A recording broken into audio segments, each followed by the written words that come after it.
Newton ডপসন মেথডের প্রমাণটা দেখব। ফর্মুলার প্রমাণ, Newton ডপসন method.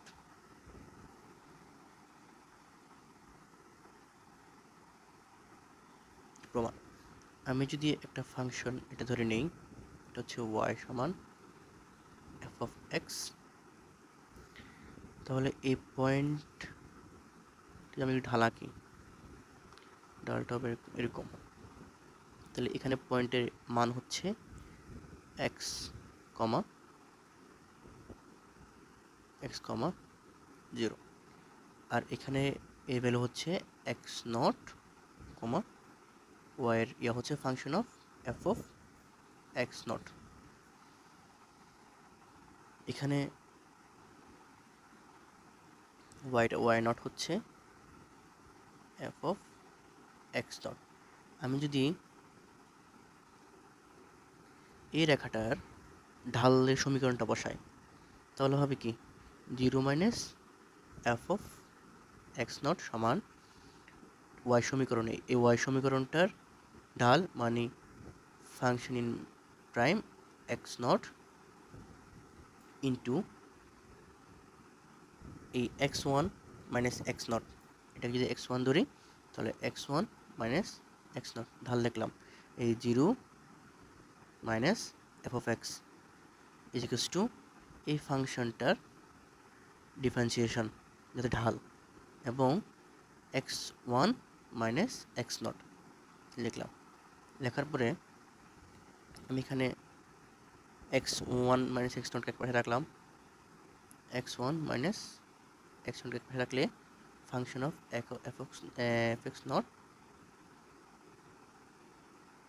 By function prime of F of naught এ হচ্ছে x one minus x naught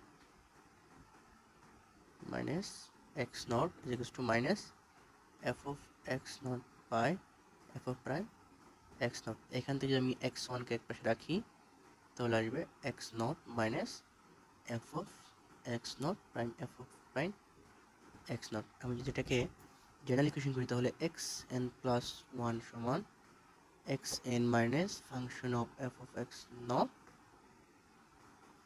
by function prime of F of x not.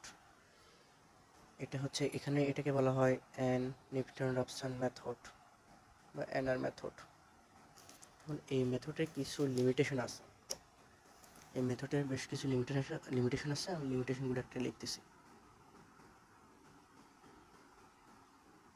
Limitation 1,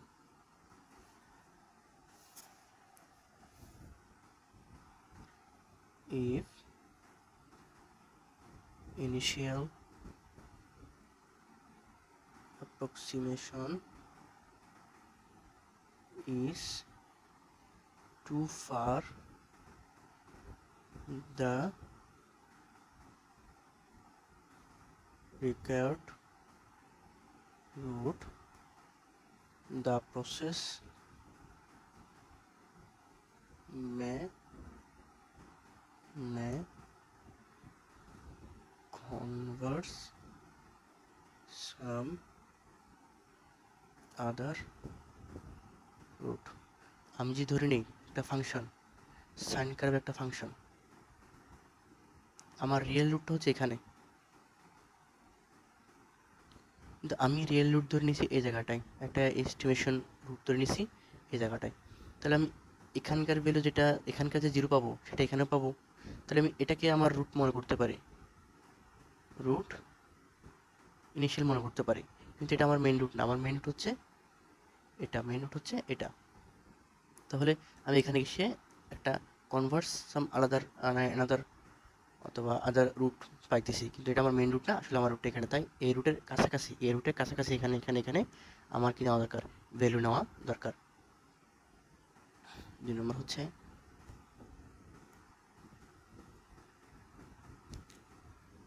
division by 0 may occur if f of prime x is to 0, এটা মান 0 হয় তাহলে আমাদের x n এর মান এটা ইনফিনিটি চলে আসবে, এটা এক প্রকার অসংজ্ঞায়িত। অসংজ্ঞায়িত বলতে আমাদের এটা যদি হয়, কোনো একটা ফাংশন হয়, এটা যদি তার রুট হয়, আমি এখানে এসে আটকে গেলাম, তো এই সমান্তরাল লেখাটা এখানে নেওয়া পসিবল না, নট পসিবল।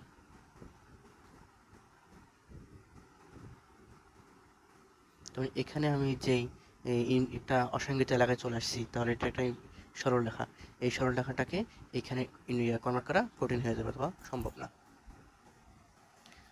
3 নম্বর হচ্ছে a particular value in the iteration sequence may repeat,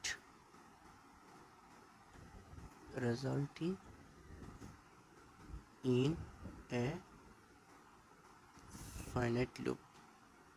মানে এমন সময় আমার একটা পার্টিকুলার ভ্যালু যদি আমি নেই, ওই ভ্যালুটা আমার বারবার ঘুরতে থাকবে, রিপিট হতে থাকবে, এবং আমাকে একটা ফাইনাইট লুপের মধ্যে ফেলে দেবে। লুপে আমি ঘুরতে থাকবো, বেরোতে পারবো না। যেমন ধরে নিই এফ অফ এক্স সমান এক্স কিউব মাইনাস 5x, তাহলে এফ অফ প্রাইম এক্স হইতেছে 3x স্কোয়ার মাইনাস 5। এখানে এক্স নটের মানে যদি 1 ধরে নেই, তাহলে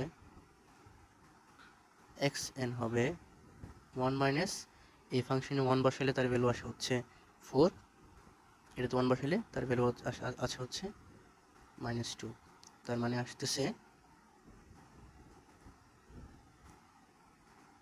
-1। আমি এখন যদি x2 বের করতে চাই, তাহলে -1 -1 এর ভ্যালু যদি এখানে বসাই, তাহলে তার ভ্যালু আসতেছে +4, এবং -1 এর মান যদি এখানে বসাই, তাহলে তার মান আসতেছে -2, তখন মান পাবো 1। আমি 1 বসালে আবার -1 পাবো, -1 বসালে আবার 1 পাবো। এভাবে আমার একটা ফাইনাইট লুপের মধ্যে চলতে থাকবে, আমি এক্স্যাক্ট কোনো মানে আসতে পারবো না। তাহলে এই 3টা হলো আমার লিমিটেশন, প্রধান লিমিটেশন এই নিউটন রাপসন মেথডের।